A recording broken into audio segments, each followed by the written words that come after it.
बंधुओं, सवर्णों और पिछड़ों का हित एक दूसरे के एकदम विपरीत है, लेकिन हमारे लोग नासमझी में सवर्णों की नकल करते हैं। अगर आप सवर्ण की नकल कर रहे हैं तो सवर्णों के बराबरी, तो फिर आप बराबरी क्यों नहीं हैं? आप पिछड़े क्यों हैं? निश्चित रूप से आपके और उनके एक दूसरे के विपरीत हैं, सब कुछ आपके विपरीत है।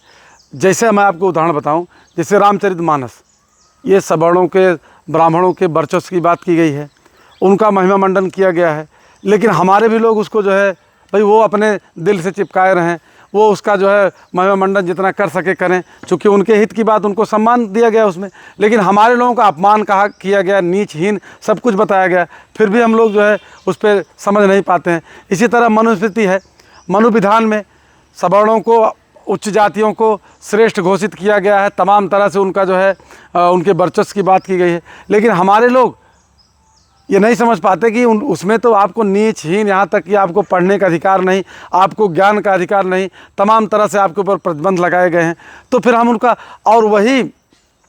हम लोग जो है फिर भी उसकी नकल करते हैं, तो हमको नकल नहीं करनी चाहिए। हाँ ठीक है, हमारे बाप दादा नहीं पढ़े लिखे थे, नहीं ज्ञान था, जो पंडित जी लोगों ने बता दिया कि ऐसा करिए, वैसा हमारे लोगों ने किया, लेकिन हमको तो समझने की ज़रूरत है, समझ करके काम करने की ज़रूरत है कि हमारे हित में क्या है, क्या हमारे हित में है, किन्होंने हमारे लिए काम किया है, किसने हमारे विपरीत काम किया है, तो हमको इसको समझने की ज़रूरत है। मैं आपको बताऊँ, जैसे बहुत सारे देवी देवता जिसके वर्चस्व के लिए लड़े हैं, जिसको सत्ता दिलाने के लिए लड़े हैं, जिसके सम्मान के लिए लड़े हैं, तो भाई वो उनका जो है पूजा पाठ करें, उनका मान सम्मान करें, उनका जयकार करें, बहुत अच्छी बात है। लेकिन हमारे लिए अगर हमारे विरोध में काम हुआ है तो फिर हम उसमें क्यों जो है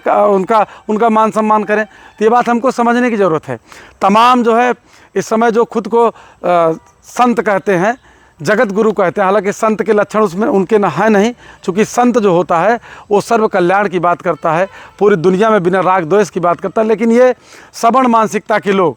मनवादी व्यवस्था के पोषक लोग, जो खुद को संत कहते हैं, खुद को महात्मा कहते हैं, खुद को जगत गुरु कहते हैं, और ये दिन भर टीवी पर या दिन भर जो है बाइट जो करते हैं, ये आरक्षण के विरोध में बाइट करते हैं, बाबा साहब अम्बेडकर के विरोध में बात करते हैं, संवैधानिक व्यवस्था में विरोध में बात करते हैं। और ऐसे लोग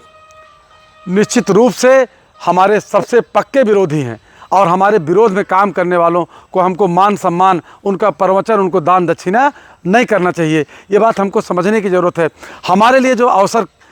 मिला, उस अवसर के लिए बाबा साहब अम्बेडकर संघर्ष किए, ज्योतिबा फूले, सावित्रीबाई फूले, इन लोगों ने, जिन लोगों ने संघर्ष किया, इनकी वजह से हम यहाँ हैं, इनकी वजह से हमको अवसर की समानता मिली, संविधान की व्यवस्था में हमको समानता मिली। तो हमको संविधान का सम्मान करना चाहिए, संविधान के बताए हुए मार्ग पर चलना चाहिए, और जिनके वजह से संवैधानिक व्यवस्था कायम हुई देश के अंदर, हमको बराबरी मिली, हमको ऐसे लोगों को नमन करना चाहिए।